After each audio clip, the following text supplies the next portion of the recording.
विप्लवास chemistry में आपका स्वागत है। मैं विप्लव कुमार आज आपसे हाइब्रिडाइजेशन के बारे में बात करूंगा और आज जो हमारा लेक्चर बेस्ड होगा प्रीवियस ईयर क्वेश्चन के ऊपर। ये IIT JEE में कितने और किस तरह के क्वेश्चंस पूछे गए हैं और क्वेश्चंस को, इन सवालों को हम कैसे सॉल्व करेंगे, इनके प्रोसेसेस क्या हैं, कितने कम समय में हम इसको सॉल्व करेंगे, ये आज हमारे लेक्चर का मेन ऑब्जेक्टिव होगा।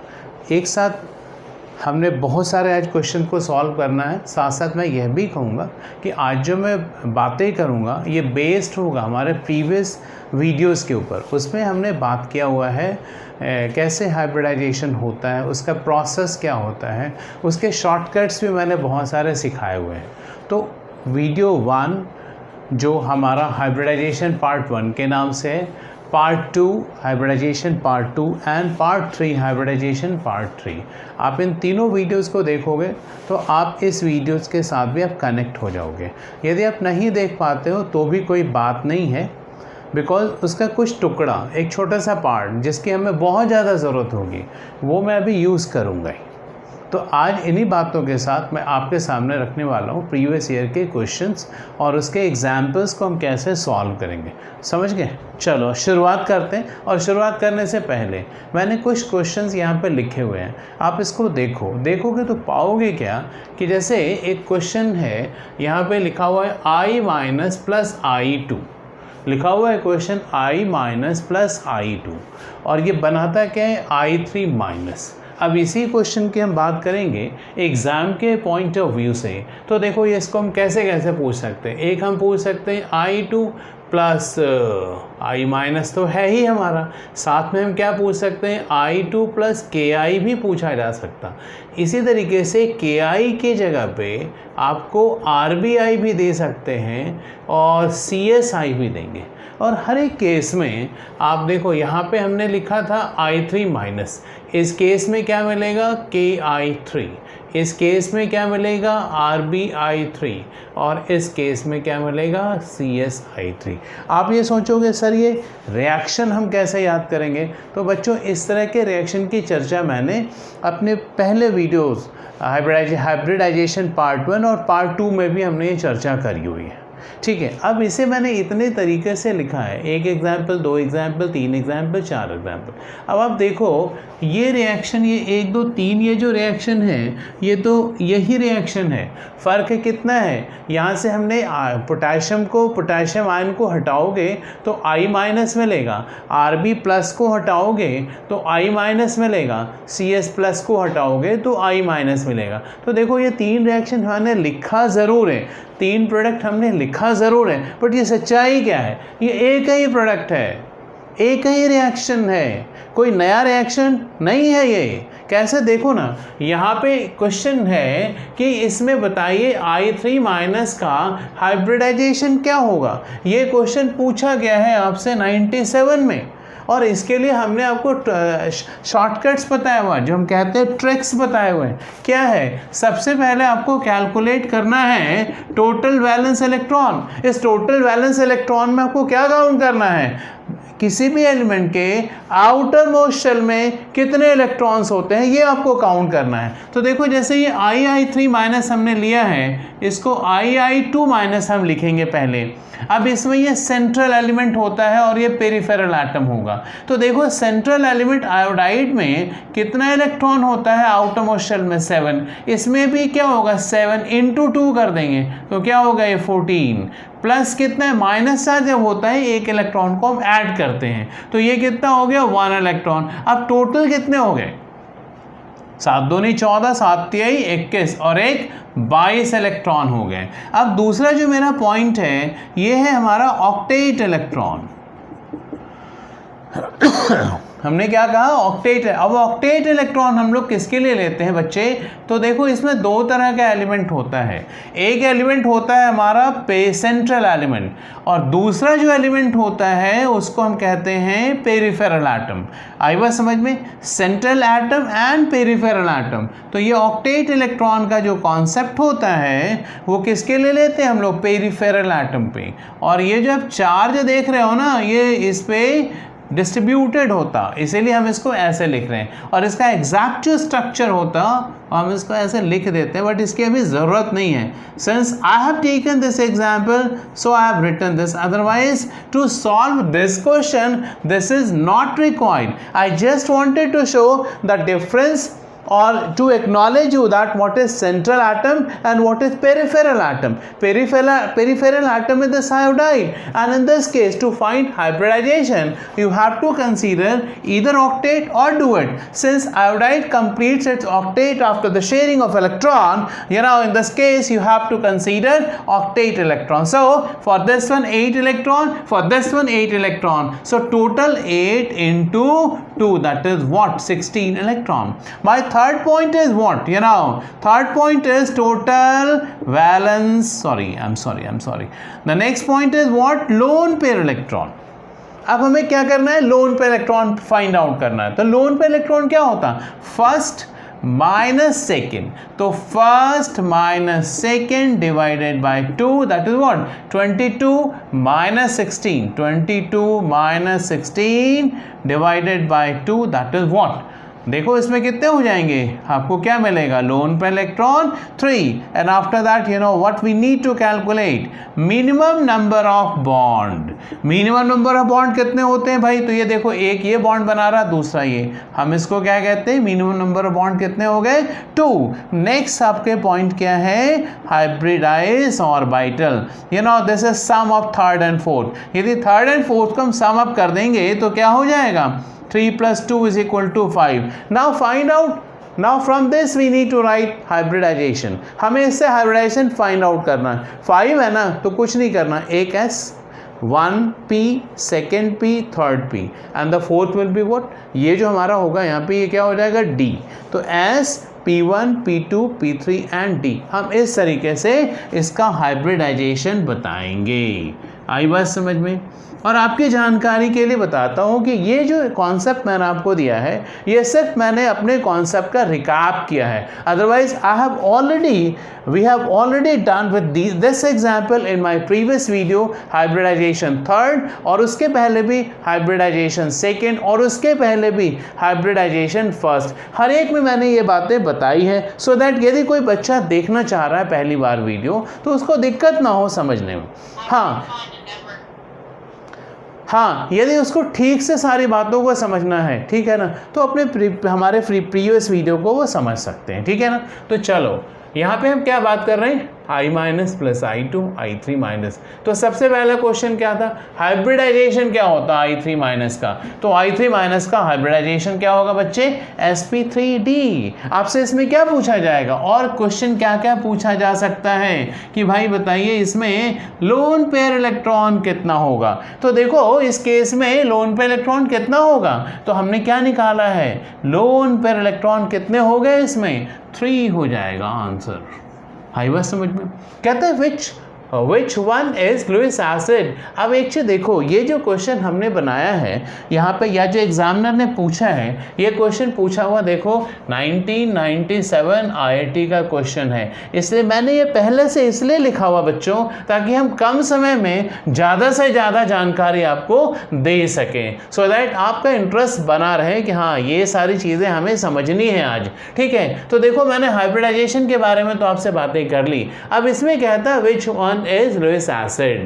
तो आप देखो Lewis acids are what, जो लोन पे इलेक्ट्रॉन एक्सेप्ट करता हूँ उसी को तो कहते हैं ना Lewis acid. तो देखो यहाँ पे ये क्या है, ये Lewis बेस की तरह बिहेव करता है और ये Lewis एसिड की तरह बिहेव करता है. तो यहाँ पे ये लोन पे इलेक्ट्रॉन इसको डोनेट करेगा. जब ये इसको लोन पे इलेक्ट्रॉन डोनेट करता है तो इस केस में यहाँ पे आयोडाइड और दूसरे आयोडाइड के बीच में क्या होता है, एक कोऑर्डिनेट बॉन्ड होता. आई बात समझ में. तो इसमें पूछा जाएगा आपसे कि कौन सा लुइस एसिड है, तो लुइस एसिड हो गया I2. लुइस बेस क्या हो गया, तो I माइनस. पूछा जा सकता है इस मॉलिक्यूल में बॉन्ड कैसा कैसा है. तो देखो जब आप लोन पे इलेक्ट्रॉन डोनेट करेंगे तो कोऑर्डिनेट बॉन्ड बनता है. तो एक यदि कोऑर्डिनेट बॉन्ड है तो दूसरा कोवलेंट बॉन्ड होगा. तो इस केस में क्वेश्चन क्या क्या पूछा जा सकता, एक क्वेश्चन हाइब्रिडाइजेशन पे, एक क्वेश्चन लुइस एसिड बेस पे, एक क्वेश्चन नेचर ऑफ बॉन्ड किस तरह का है, और क्या क्वेश्चन पूछा जा सकता है, इसमें कितने लोन पे इलेक्ट्रॉन हो सकते हैं, और क्या क्वेश्चन पूछा जा सकता है कि इसका शेप क्या होगा। ये शेप के बारे में बच्चे हमने बॉल एंड स्टिक मॉडल के थ्रू अपने फर्स्ट वीडियो, अपने सेकेंड वीडियो, अपने थर्ड वीडियो में मैंने सारी बातें उसमें बताई हैं। तो if you want to have more of ideas about those things you can go on my third video और सेकेंड वीडियो। आई होप कि आपको समझ में अच्छे तरीके से आएगा। नहीं समझ में आता तो फिर आप उसमें थोड़ा और मेहनत करोगे, ठीक है। तो चलो, मैंने ये एग्जाम्पल आपको एक्सप्लेन कर दिया और मैंने आपको यह भी एक्नॉलेज किया कि देखो ये 1997 में है। अब बात क्या आती है, ये मैंने ईयर इसलिए लिखा है, आपके सामने रखा है कि आपसे ये पूछा जा सकता है कि क्या क्वेश्चन को हम घुमा करके पूछते हैं, क्या किसी एक पर्टिकुलर क्वेश्चन को रिपीट करते हैं एग्जाम में। आंसर है बच्चे यस। देखो कैसे, यहाँ पे तो देखो एक बार तो हमने अभी लेविस एसिड की चर्चा कर ली। अब आपसे पूछ रहा है यहाँ पे कि ये जो Ki प्लस I2 है, Ki3 बनता है, या CSI प्लस I2 है, CSI3 बनता है। ये एग्जाम्पल है आपका 2014 का। 2014 का IIT का जो क्वेश्चन है वो है CSI3 के बारे में। और देखो एग्जामिनर CSI3 के बारे में पूछ सकता है तो Ki3 के बारे में भी तो पूछ सकता है, because CSI3 and Ki3 both are same. Even आप देखोगे RBI3 इज ऑल्सो सेम। तो आप देखो इस पे भी क्वेश्चन पूछा जा सकता, इस पे भी क्वेश्चन पूछा जा सकता, इस पे भी पूछा जा सकता है। अब आप देखो इसमें क्या क्वेश्चन पूछा गया है, what is the nature of molecule. तो ये जो CSI3 मॉलिक्यूल है इसका नेचर कैसा है, तो इससे पूछा जाएगा कि भाई ये आयनिक है, कोवलेंट है, कोऑर्डिनेट है। तो आप देखो ये सीजियम है, ये पोटाशियम है, ये हमारा किस ग्रुप का एलिमेंट है, ये फर्स्ट ए ग्रुप मेटल है। और फर्स्ट ए ग्रुप मेटल क्या करता है, एक इलेक्ट्रॉन का लॉस इजीली करता है, बिकॉज इसका साइज बड़ा होता है और आयनाइजेशन पोटेंशियल इसका बहुत ही कम होता है। इसीलिए इस केस में एक इलेक्ट्रॉन का जब ये लॉस करता तो मोस्टली ये जो एलिमेंट है, ये जो मेटल है एस ब्लॉक का, ये हमेशा कैसा कंपाउंड बनाता है, आयनिक कंपाउंड। इसीलिए पूछा क्या गया था कि भाई बताइए सीजियम पे प्लस चार्ज होगा और I3 पे 1 माइनस होगा क्या, तो होगा ना, क्योंकि सीजियम के पास एक ही इलेक्ट्रॉन है आउटर मोस्ट शेल में। So maximum it will release only 1 electron, and if it loses 1 electron, it will have 1 positive charge and this one will have 1 negative charge on it, right? अब इसी को देखो, इसी question को फिर 2005 में, हालांकि पूछने का तरीका अलग था, पूछने का तरीका अलग है ना, लेकिन यूज तो किया है ना एग्जाम्पल। तो यदि आप 97 के एग्जाम्पल को प्रैक्टिस करके जाते हो तो 2014 के क्वेश्चन को प्रैक्टिस करके बच्चे जो गए थे, यदि उन्होंने 2005 के क्वेश्चन को भी ठीक से प्रैक्टिस किया हुआ है तो आई होप कि उन बच्चों को तो बहुत फ़ायदा हुआ होगा। इसलिए मेरा आप सबों से रिक्वेस्ट है, मेरा हम्बल रिक्वेस्ट है, आप पढ़ते बहुत हो यार, बहुत पढ़ते हो आप सारे बच्चे, बहुत पढ़ते हो, पढ़ाई में कहीं कोई कमी नहीं है। कमी कहाँ है, आप क्वेश्चन प्रैक्टिस करने में भागते हो। मेरा आपसे रिक्वेस्ट है, आप सब लोग प्रीवियस ईयर के क्वेश्चन को उठाओ, उसको सॉल्व करने की कोशिश करो and enjoy those question, try to enjoy those question so that if the same question is given you can answer those question in fraction of seconds. And you know the how examiner is now asking the question, you know एक पुराने phrase हैं, कहते हैं ना old wine से new bottle. तो आजकल जो मैं देखता हूँ IIT में जो भी क्वेश्चन, चाहे मेंस की बात करो चाहे वो एडवांस की बात करो, तो ओल्ड वाइन से न्यू बॉटल की हम बात कर रहे हैं। इसका मतलब क्या है, जो 80s में क्वेश्चन पूछे जाते थे, ये जो 90s में क्वेश्चन पूछे गए हैं, कई क्वेश्चन तो मैं देखता हूँ 95, 96 के, खास करके ऑर्गेनिक के, इनऑर्गेनिक के क्वेश्चन डायरेक्टली पूछ रहे हैं। थोड़ा सा लेफ्ट राइट किया, सीधा उठा के क्वेश्चन पूछ रहे हैं। आप सबों से मेरा रिक्वेस्ट है कि जो 95, 97, 98 तक के जो क्वेश्चन है उसे भी ज़रूर प्रैक्टिस कीजिए, यू विल बी बेनिफिटेड, है ना। मैं आपको यहाँ पे क्या बात करने जा रहा था, तो CSI3 KI3 तो हमने बात कर ली है बच्चों। अब जो मैं बात करने जा रहा हूँ आपसे वो क्या बात कर रहा हूँ कि इसमें देखो क्या पूछा गया है कि भाई बताइए इसमें loan pair electron on central atom, CA का मतलब क्या हो गया, सेंट्रल एटम। तो पूछा क्या गया है कि इसमें लोन पेयर इलेक्ट्रॉन कितने हैं, इसमें लोन पेयर इलेक्ट्रॉन कितने हैं, इसमें लोन पेयर इलेक्ट्रॉन कितने हैं और इसमें लोन पेयर इलेक्ट्रॉन कितने हैं। तो आपसे क्या पूछा जाएगा, भाई बताइए कि in which case maximum number of lone pair electron is present on central atom। तो आप इस प्रोसेस को यूज करो। और मैं फिर कह रहा हूं इसके ऊपर बेस मैंने कम से कम 10-12 एग्जाम्पल मैंने प्रैक्टिस कराया है क्लास में। सो आप सबों से रिक्वेस्ट है कि आप उसको देखो और इस क्वेश्चन को आंसर करो। इसको लिखने का पर्पस क्या था, I just wanted to acknowledge you that my dear the examiner is and the organization is frequently asking all such question which they can use more than one time, ठीक है ना, कई बार वो पूछते रहते हैं। तो आप इसको ज़रूर देखो और इसको सॉल्व करने की कोशिश करो। इसमें मैं बहुत ज़्यादा डिटेल्स में नहीं जा रहा हूँ। ज़ेनॉन फ्लोराइड है, SF4 है, आप ये सारे एग्जाम्पल को ध्यान से देखोगे, राइट। अब इसमें भी आप देखो नेक्स्ट क्या है, इसमें भी फिर देखो क्या पूछा, यहाँ पे हमने पूछा है ना lone pair electron on central atom. You see in 2004 the examiner has already asked about the lone pair electron present on central atom। अब यहाँ पे क्या पूछा जा सकता है, xenon सेंट्रल एटम है, इसमें कितने लोन पेयर इलेक्ट्रॉन हैं, या फिर यहाँ पे ऑक्सीजन और फ्लोराइड ये क्या पेरिफेरल एटम है, इसके पास कितने लोन पेयर इलेक्ट्रॉन्स होंगे, या फिर total number of lone pair electrons के बारे में भी पूछा जा सकता है। और आपसे मेरा रिक्वेस्ट है आप इसे ज़रूर प्रैक्टिस करो, ठीक है ना। अब इसे मैं ज़्यादा डिटेल्स में नहीं बात कर रहा हूँ because I have already discuss about this. अब एक देखो एक क्वेश्चन आया है 2002 में। इसमें कैसे क्वेश्चन पूछा गया, कहते हैं कि स्पेसिफाई कोऑर्डिनेशन ज्योमेट्री। क्या पूछ रहे हैं, coordination geometry around an hybridization of nitrogen and boron atoms in 1:1 if this molecule is given. अब इसमें क्या है, देखो ये हमारे पास है BF3 मॉलिक्यूल। तो देखो ये BF3 मॉलिक्यूल है, ये क्या होता है बच्चे, तो ये लुईस एसिड होगा।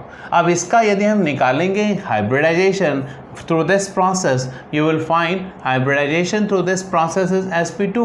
now you see this is what, nitrogen के पास क्या है, यहाँ पे देखो ये लोन पे इलेक्ट्रॉन है and through this it will donate loan pair electron to this boron।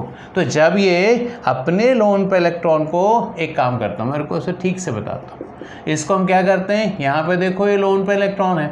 अब जब ये अपना इलेक्ट्रॉन इसको डोनेट करेगा तो क्या होगा देखना, आफ्टर द डोनेशन क्या होगा, इसमें देखो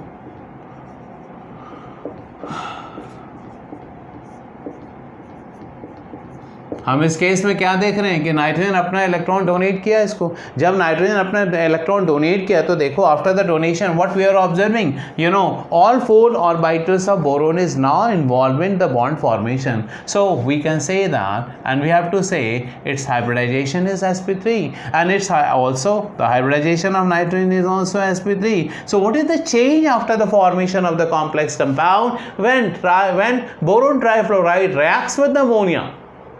What is happening in this case? You see there is changes around this central atom. You see in this case it is sp2 hybridized, where central atom has deficiency of lone pair electron. sp2 means what? This is a trigonal molecule, but when it combines it loses its this structure. Even you will find that there is, you know, there is a change in what? There is change in hybridization from sp2 to sp3. So it became what? Tetrahedral.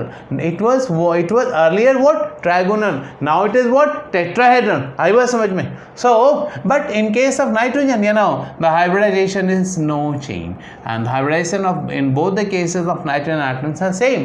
Only the thing is that it is, you know, it is pyramidal due to the presence of lone pair electron. But in this case, it is not pyramidal. It is now only tetrahedral. तो इसमें question है, पूछा गया था कि जब ये दोनों मिलकर के कॉम्प्लेक्स बनाते हैं तो क्या होता है, तो चेंज इन हाइब्रिडाइजेशन। एक बात इसके नाइट्रोजन में क्या चेंज हो गया, यहाँ पे टेट्राहेड्रल भी है और पिरामिडल भी है, but now it is only tetrahedral. इस केस में ये क्या है, ट्रायंगुलर है, लेकिन अब क्या हो गया, ये बोलो, ये टेट्राहेड्रल हो गया है। आई बात समझ में? तो ये कब का क्वेश्चन था बच्चे, ये 2002 का क्वेश्चन था। इसी तरीके से हम आगे बात करते हैं तो देखो, हमने लोन पेयर इलेक्ट्रॉन के बारे में आपसे बात करी है। तो देखो बच्चे, ऐसे ही क्वेश्चन पूछा गया है 2004 में, ये 2004 का क्वेश्चन है। क्या पूछा गया है, टोटल लोन पेयर इलेक्ट्रॉन, क्या पूछा गया बताओ, टोटल लोन पेयर इलेक्ट्रॉन किसमें, ये इंटीजर्स का क्वेश्चन था, ठीक है ना। लोन पेयर इलेक्ट्रॉन किसके बारे में, TeBr6, और इस पे क्या है 2-। इसी तरीके से दिया हुआ है Br(F2), ठीक है ना, क्या है Br(F2+), और ये क्या है बताओ, SnF3, और एक एग्जाम्पल क्या है XeF3-।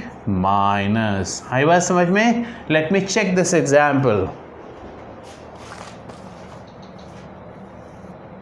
You know children, the example is okay, no problem. So what I was discussing कि देखो ये क्वेश्चन पूछा गया है। अब इसमें इंटीजर्स में क्या क्वेश्चन पूछा जाता है कि आप बताइए टोटल नंबर ऑफ लोन पे इलेक्ट्रॉन्स कितने हैं। तो आपको इसके थ्रू, इस प्रोसेस के थ्रू, प्रोसेस क्या बच्चे लोग, टोटल वैलेंस इलेक्ट्रॉन। मैं एक बार और इस एग्जाम्पल को कर देता हूँ, ठीक है ना। जैसे TeBr, राइट, 6 and 2-।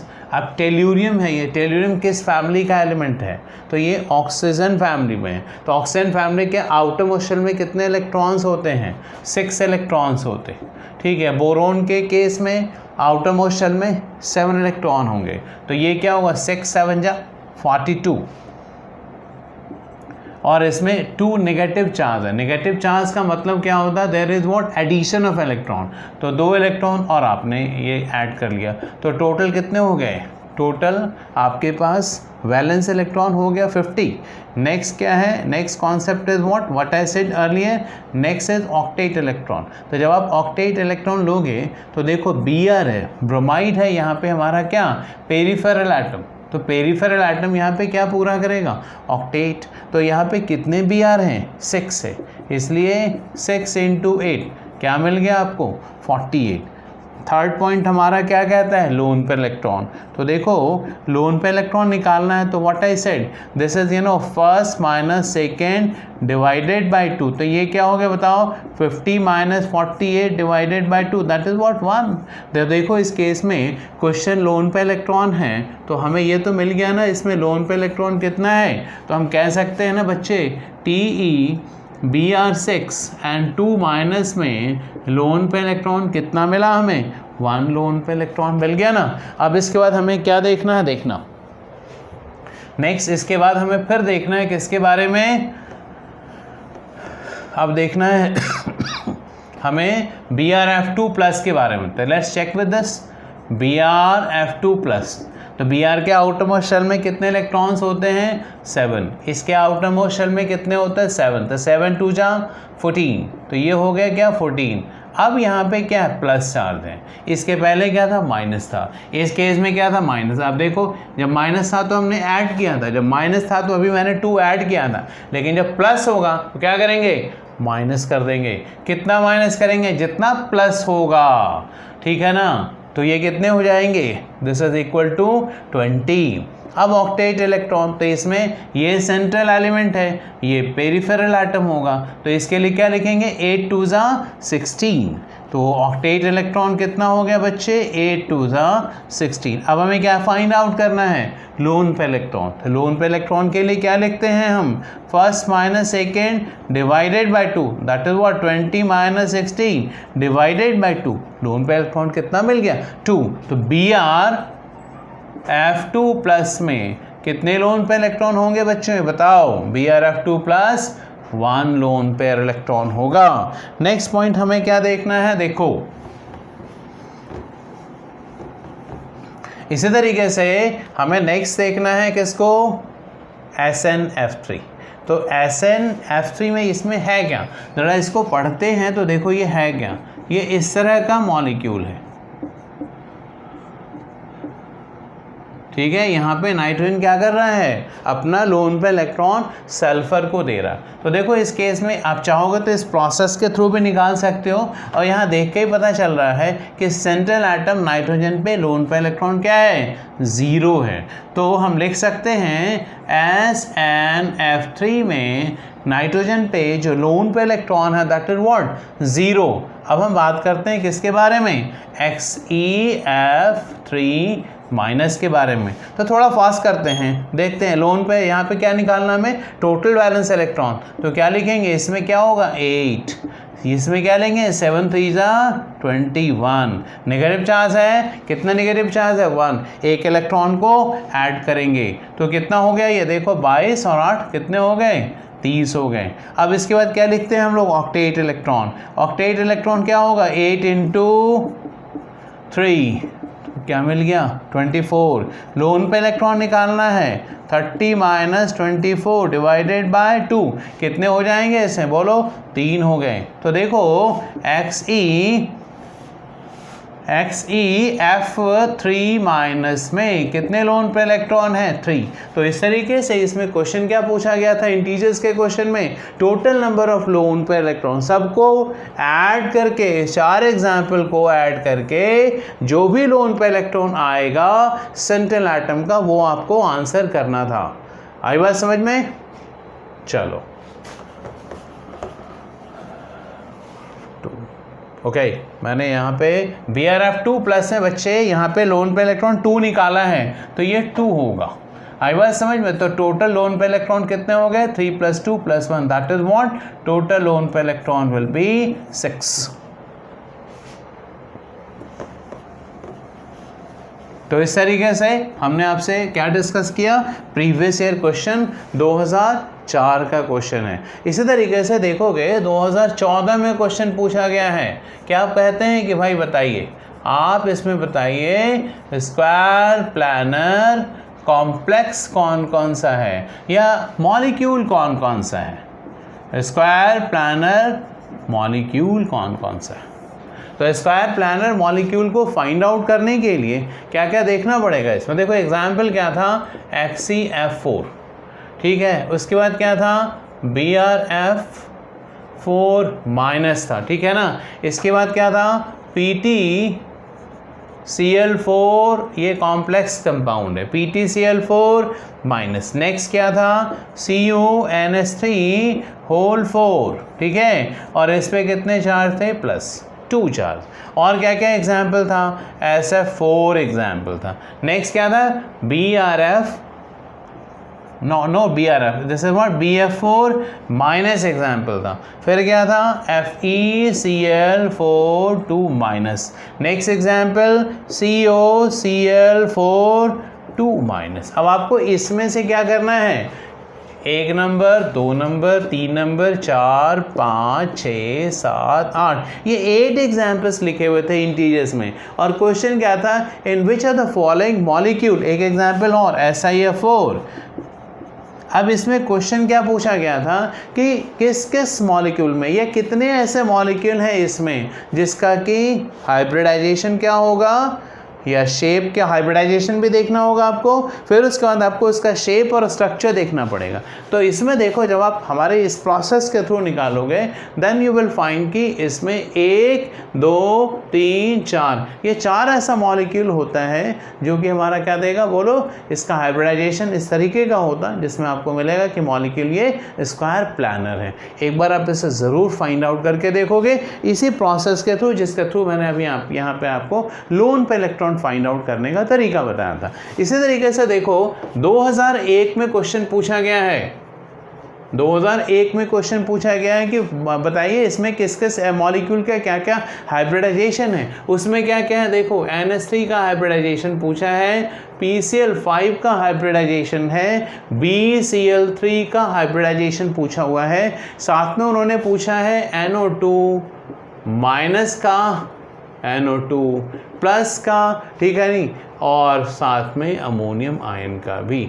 इस सारे कंपाउंड का आप आंसर मेरे इस प्रोसेस के थ्रू, जिसमें फर्स्ट एग्जांपल क्या था, total valence electron, second octet electron, next was lone pair electron, third is minimum number of bond, fourth was hybridize orbital.